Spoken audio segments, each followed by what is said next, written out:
আসসালামু আলাইকুম। আমি আছি আমার ধানের জমিতে। এই যে আবাদ করার যদি মানুষ না থাকে বাড়িতে, আবাদের অবস্থা খারাপ হয়। এটা বাস্তব, মেনে নেওয়া লাগবে। তো আমি বাড়িতে ছিলাম না, আমি ঢাকায় বডিগার্ডে একটা কোম্পানিতে জব করতাম। তো জব করার পরে কিছুদিনের জন্য বাড়িতে আসছি, আবার চলে যাব। তো এসে দেখি আমার ধানগুলোর অবস্থা এতটা খারাপ আপনাদেরকে যদি দেখাই তাহলে আপনারা বুঝতে পারবেন।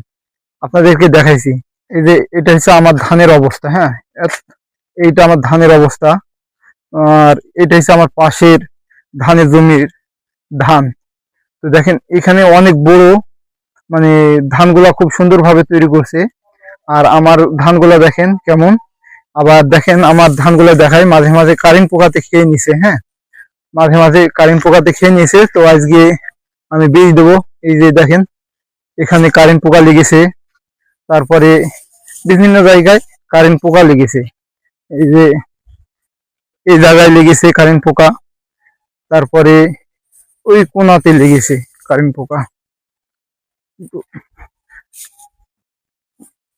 এই যে এই কোনাতে কারেন্ট পোকা লেগেছে। তো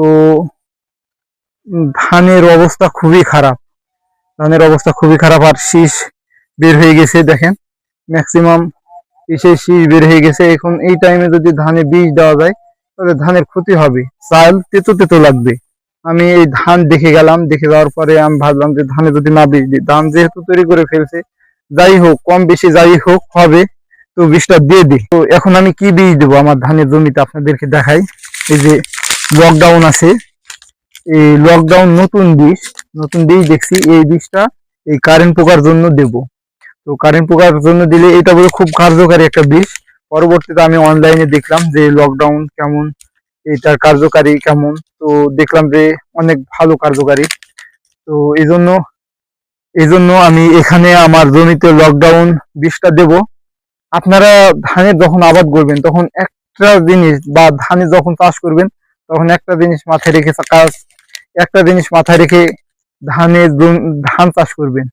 সেটা হচ্ছে পর্যাপ্ত পরিমাণ না, এই ধানের জমিতে খুব কম খাটা লাগে এবং আপনার ধানের ফসলটা অনেক ভালো হবে।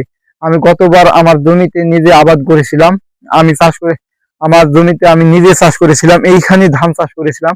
ধান উঁচা হয়েছিল, মানে এত বড় উঁচা হয়েছিল, এতখানি উঁচা হয়েছিল। এই যে পাশের জমিতে আপনাকে দেখালাম না যে কত উঁচা করছে ধান, এবং অনেক শীষ ভালো ভালো হয়েছে। তো ঠিক তেমনি আমার ধান এত উঁচা ছিল গতবার এই টাইমে। তো ওই কোনাতে আমার ধান কারেন্ট পোকাতে নষ্ট করে দিয়েছে, প্রায় 1.5 কাঠা জমি নষ্ট করে দিয়েছিল। বুঝছিলাম না, প্রথম ফার্স্ট আবাদে বুঝতে পারছিলাম না।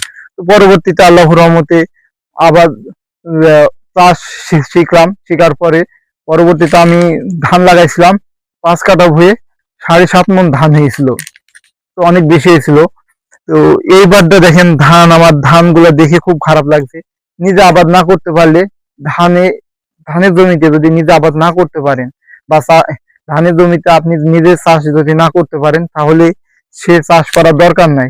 আমার আহ বাড়িতে লোকজন বলতে, আর ছোট ভাই লেখাপড়া করে, আমি জব করি, আমার বাবা প্রবাসী, অর্থাৎ আমার বাড়িতে কোনো কাজের মানুষ নাই। মুনিশ দিয়ে কতটুকু করবে, এই জন্য হয়তো ধানগুলা নষ্ট হয়ে গেছে। এই যে আমি আমার ধানের জমিতে বীজ দিয়ে দেবো, যাতে করে আমার ধানগুলা কারেন্ট পোকাতে না ক্ষতি করতে পারে।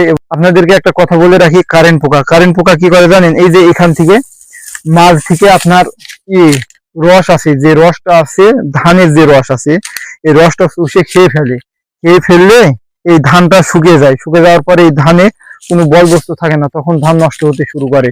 তো আপনারা যখন এই শীতের মৌসুমে, অর্থাৎ এই মৌসুমটায় যখন চাষ করবেন, কারেন্ট পোকা এই মৌসুমে বেশি হয়।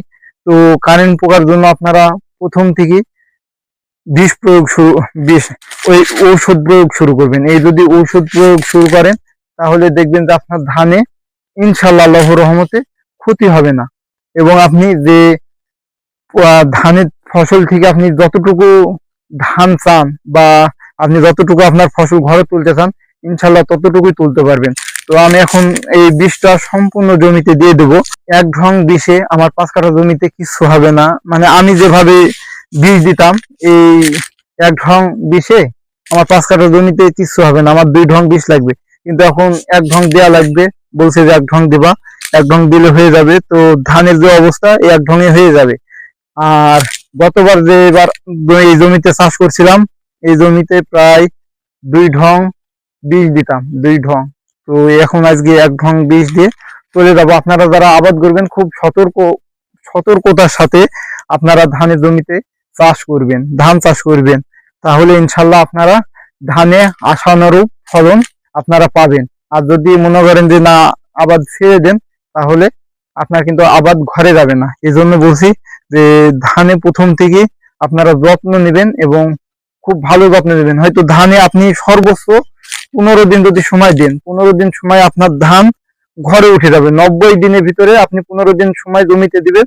এই 15 দিন জমিতে সময় দিলে আপনার ধান ঘরে ইনশাল্লাহ উঠে যাবে। অর্থাৎ সময় দিতে বলছি, কাজ করতে বলছি। ধানের জমিতে আপনি 15 দিন কাজ করবেন, দেখবেন যে আপনার 90 দিনের কাজ 15 দিনে আপনার কমপ্লিট হয়ে গেছে। এরপর আপনার ধান ঘরে চলে যাবে। আমি এখন ধানে ওষুধ প্রয়োগ করবো। তো অবশ্যই যারা আমার ভিডিও দেখছেন তারা এই লকডাউন ওষুধটি প্রয়োগ করবেন ধানে। আমি জানি না কতটুকু ফলাফল আসবে, আমি ফার্স্ট টাইম দিচ্ছি। তো আপনারা যারা